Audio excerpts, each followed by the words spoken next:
Hi, friends. Welcome back to Transform the Now. I'm Nathan here with my friend Tucker. How you doing? I'm doing great. What's up, everybody? Thanks for tuning in. Sweet. Hey, friends, I don't know if you're like this. Maybe this is a me thing. But sometimes when my kids are acting in ways that I don't like, I really want to assert control and remold them in a way that I find more attractive.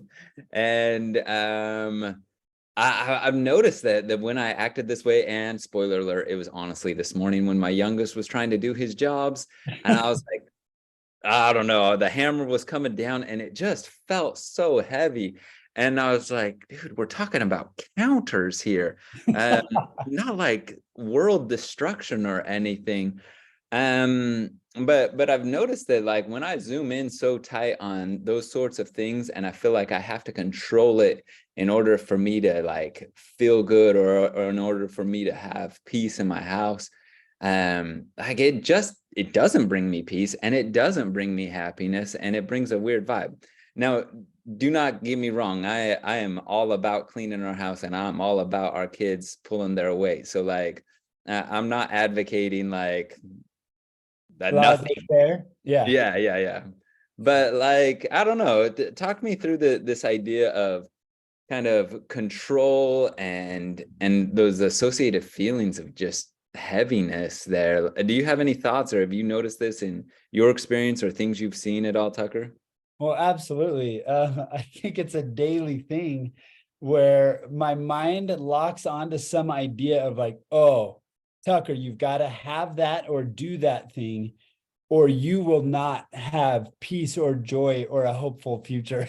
Right. It can be as small as how a certain thing plays out at work, or it can be as small as a material possession or something like that, something that I feel like I want, like deeply, like my life will not be complete without this. And my brain starts to try to control what happens next in life. And actually postpones any fulfillment until that thing plays out in some ways. And so I stop living in the here and now, and I start living for that future moment when I've controlled my future into some perfect vision that I've created for myself. And man, it robs me of a lot of peace in my life.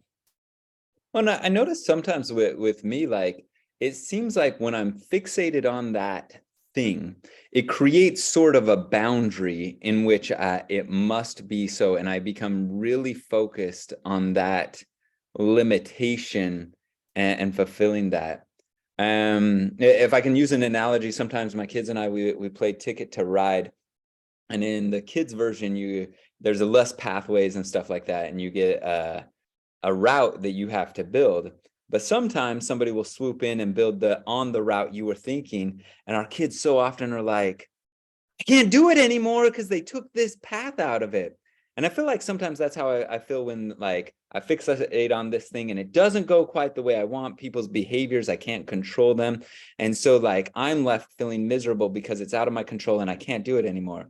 And we're always like, guys, you got to relook. There's always a different path. And when they'll look, they'll be like, oh, and they just go around it and make a different path, and they're able to complete their card. And but I still dominate a Ticket to Ride kids version, in case you're wondering. Let's go, Nate. I didn't know I was talking to the champ of the kids version of Ticket to Ride. What's up? Does that analogy make sense in Oh, this sort of? absolutely. Yeah, I think that's so true to life. Like, um, in fact, I'm wondering if anybody else like me can think of their past and think of somebody or something that blocked a path that they were hoping to go down. Maybe somebody got a promotion that you wanted to get, or somebody stole a friend from you, or somebody, and your brain just kind of fixated onto the thought that like, yeah, I could have been happy if that would have worked out, right? It's over now. It is over. The path is ruined for the future. I'm now condemned to this small life that was robbed from me by something out of my control. And our brains love to tell us stories like that.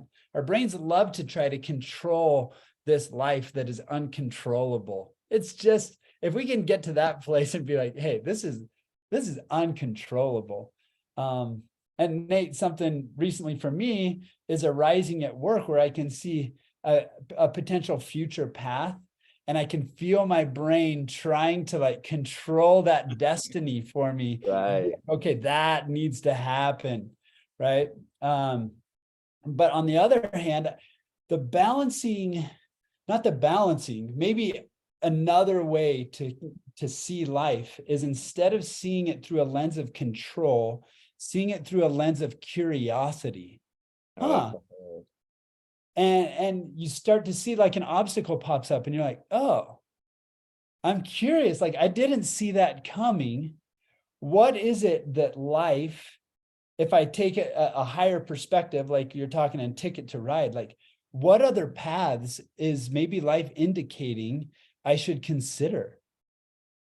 And if you can be curious and open and learn and adapt, we're talking about like life just becomes kind of an adventure where you're like, oh man, I'm so curious if that's going to open up, rather than I am so condemned because that didn't open up. It's like a switch almost, I sense, like, and the curiosity one, like, just feels tingly. It feels magic. It feels like that sounds fun. Like, I want to be done with like, it must be this way, or I will. I just, that doesn't sound fun, and I like fun. And curiosity sounds like, that sounds way better. And then like if something comes up, then you're like, oh, like what other paths are available? That's okay. Like maybe, you know what I mean? Like it's an opportunity to be creative. It's an opportunity to see things fresh. Oh, that sounds way more fun, man. I Yeah. like that idea. Maybe everybody that's listening has already heard this story, but let's do a little story here. And there's different versions of this story that I've heard, but there was a man that used to own a really beautiful horse. And one day his horse ran away and joined a pack of wild stallions, right? And everybody was like, oh, that's so sad that your horse ran away and joined that pack of wild horses. And the man was like, maybe. And his son went out and, oh, no, sorry. I'm getting ahead of myself. His horse a week later led all of the wild stallions back into his corral. So he ended up getting a bunch of horses because his horse had ran away. And everybody's like, oh, that is so great that you got all of those wild horses now. And the man was like, yeah, maybe. And then his son, while taming one of the wild horses, fell and broke his arm. And everybody's like, oh, that's so awful that your son broke his arm taming that wild horse. And the man was like, maybe. And then very soon after that, a war started. And because his son's broken arm, his injury, he didn't get taken away to war and didn't have to serve in that capacity. And everybody's like, that's so great that your son didn't have to serve in war. And the man was like, maybe. See, I love the curious wisdom of coming at life and seeing like our brain wants to label this thing or that thing as that's bad and that's good. And so we've got to force the good to happen and we've got to avoid the bad. But if we can take this larger perspective of curiosity and be like, wow, that's new. I wonder, that seems bad. You can maybe admit that. But really from a larger perspective, things that initially look bad from close up can end up looking so beautiful and becoming some of the best developments that happen in our life and in our growth. I observed what you're talking about to a little degree this week. I went on a mountain bike ride in a pretty beautiful place in Western North Carolina. And I was riding the downhill and I noticed, I just observed my mind being like, you know what, it should be more like this, this, and this. And I like it when I caught it, I was like, let's just let it be what it is and enjoy it for what it is, instead of trying to say like, it would be better if. And when I just let it be what it is, it was magic on its own right. And I know that's a little bit different than what you're describing, but just allowing it to be, experiencing it for what it is, and then instead of taking the sense of I got to have it be a certain way and control it, I like this idea of like, let's just let it be what it is and be curious about it and see how I can interact most effectively here. Mhm. So let's how would you say, like, in our day-to-day life, since we have so much practice controlling, we have so much practice viewing things and labeling things in this way, is there anything we can do to kind of practice this state of curiosity or seeing things in a different way? Any suggestions on that front? Any thoughts on that front? Yeah, I think there's several practices that could branch out from this. As we've talked about in the past, here at Transform the Now, we really encourage us to take some time to stop and be aware. Be aware of your inner state. And if we can catch ourselves in getting fixated on a certain outcome or trying to control something and becoming aware of that, and then observing that desire for control that we have us inside of us, and letting it go and allowing it to be, then we can move into a space of curiosity rather than control. And there's a lot of different practices we could do to branch out from this, but maybe one kind of universally helpful practice, hopefully universally helpful, is a type of zoom out practice where we kind of let go of our fixation on what's right in front of us and see things from a broader perspective. Should we practice one of those, Nate? Yeah, like I think that would be useful. I think that would be good. Okay, let's try it. Right now, let's just invite everybody to settle in, get in a position where you can just close your eyes and be alert for a second. This zoom out practice will work better if you can close your eyes, but if you can't, if you're driving, please keep your eyes open. But here we go. We'll start. Close your eyes and let's take a deep present breath and just settle into this moment.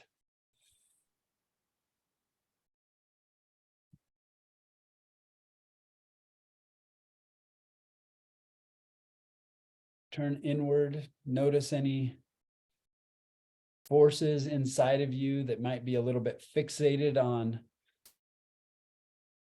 trying to control life, make something happen, figure something out and make it the way you want it to be. And just notice those, don't fight them. Just notice any forces or tensions or currents within you. Observe them.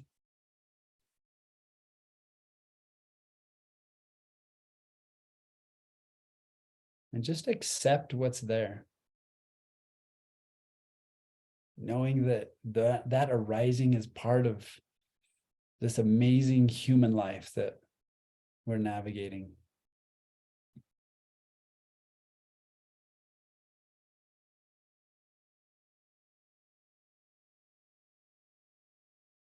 Okay, now that we've taken a moment to settle in and become aware and observe, we're going to do a visualization.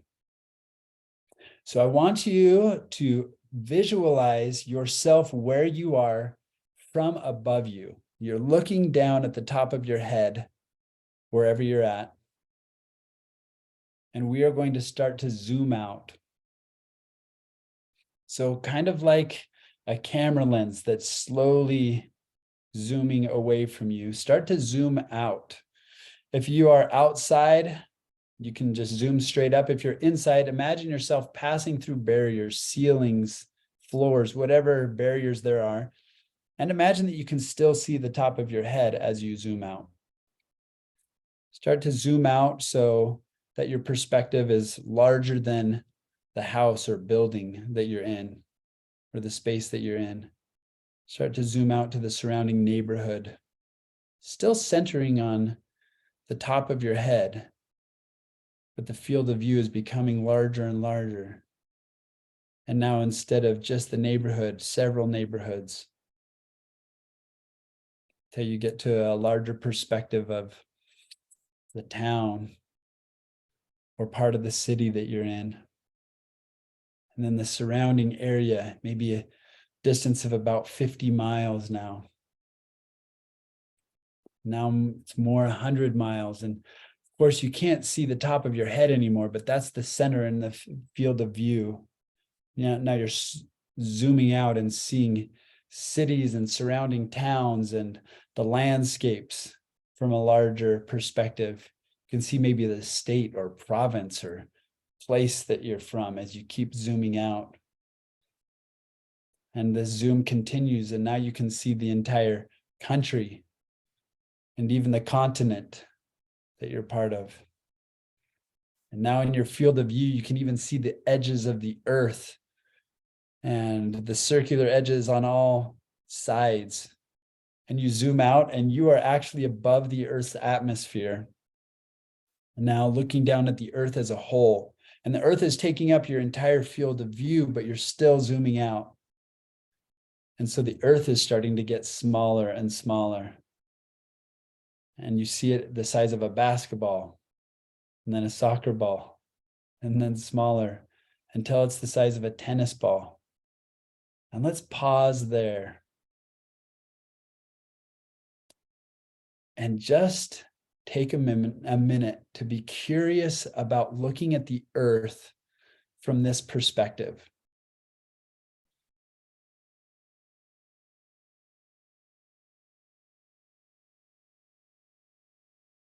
Allow the stillness of being this far zoomed out to kind of sink into your being.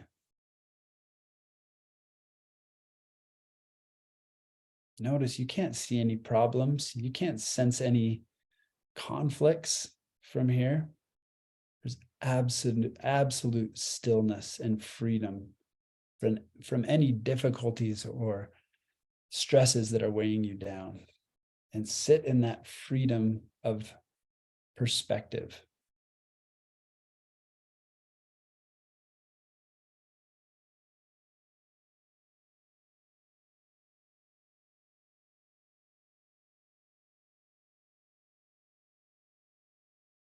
Since we get to experiment with this perspective of Earth, notice the perspective of space that you have now. Visualize endless stars and the sun may be at your back and maybe even feeling some warmth of that sun.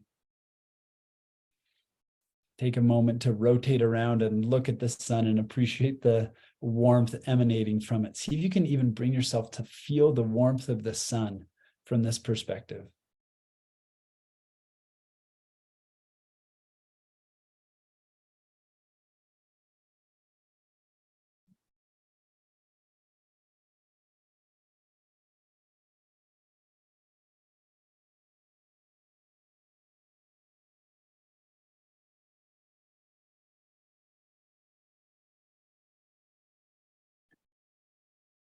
Encourage you to bring your mind back to the awareness of what is the inside of you feel like as you take this higher perspective. Focus on the stillness, the peace that comes as you have this perspective.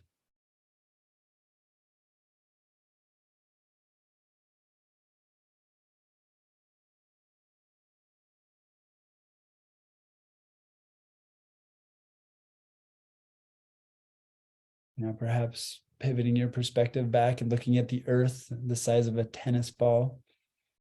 Take a moment to appreciate the beauty of the planet that we live on. Notice the life that's in the middle of the vast expanse of the universe. There's this fragile little planet that has everything that we need to survive and thrive.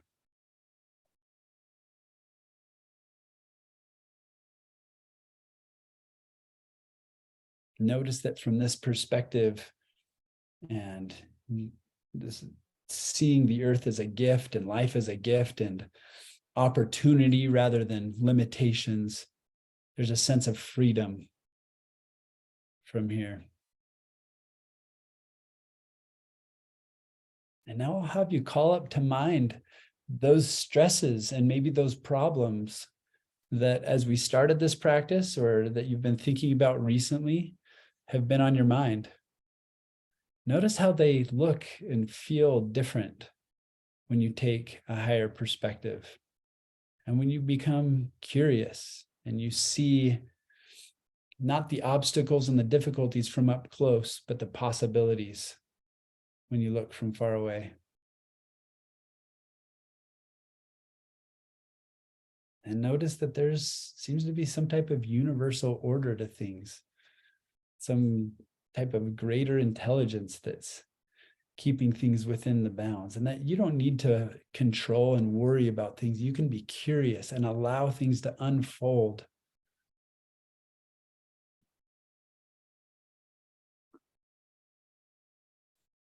And sometimes with other practices like this, we'd slowly start to zoom in. But instead, we're going to hold this perspective. Take a few more moments to just appreciate the stillness of it.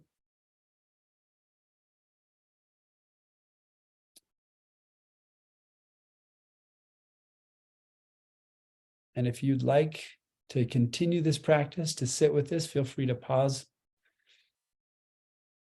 Otherwise, go ahead and open your eyes and look around you and take in your surroundings and take a deep breath and feel the breath coming into your body. And you're not out there in space suffocating if you're worried about that, but you're here back in life.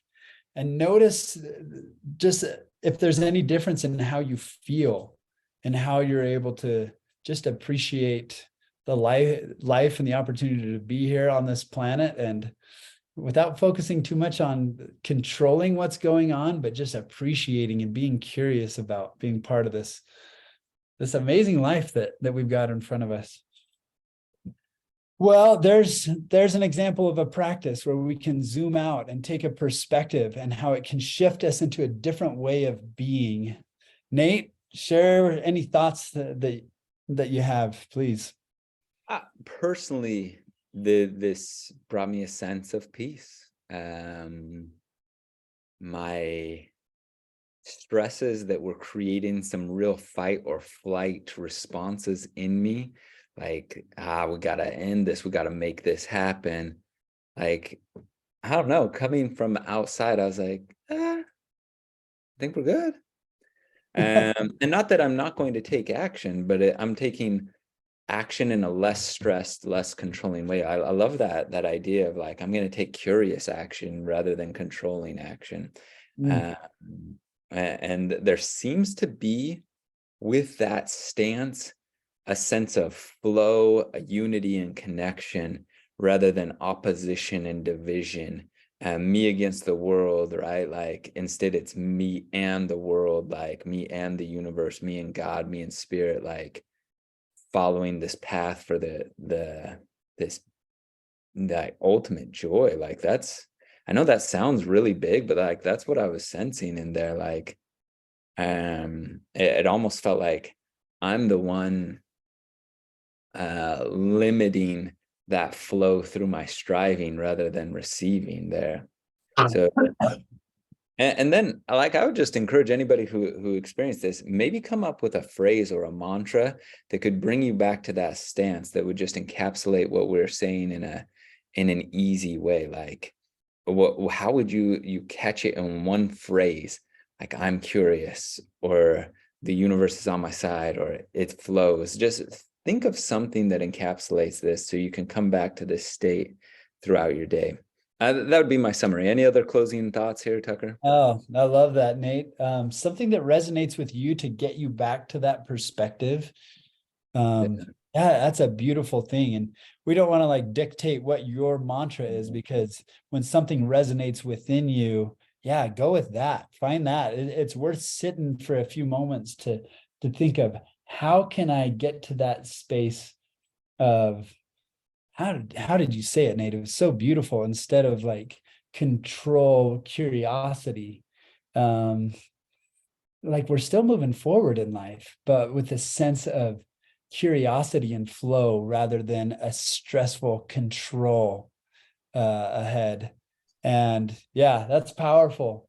I hope that's helpful for everybody, and I hope it's a practice that is something that at any time when you notice that you're locked into something, you look inside and you're like, stress, then all right, let's zoom out and let's get curious and let life flow the way it's going to flow.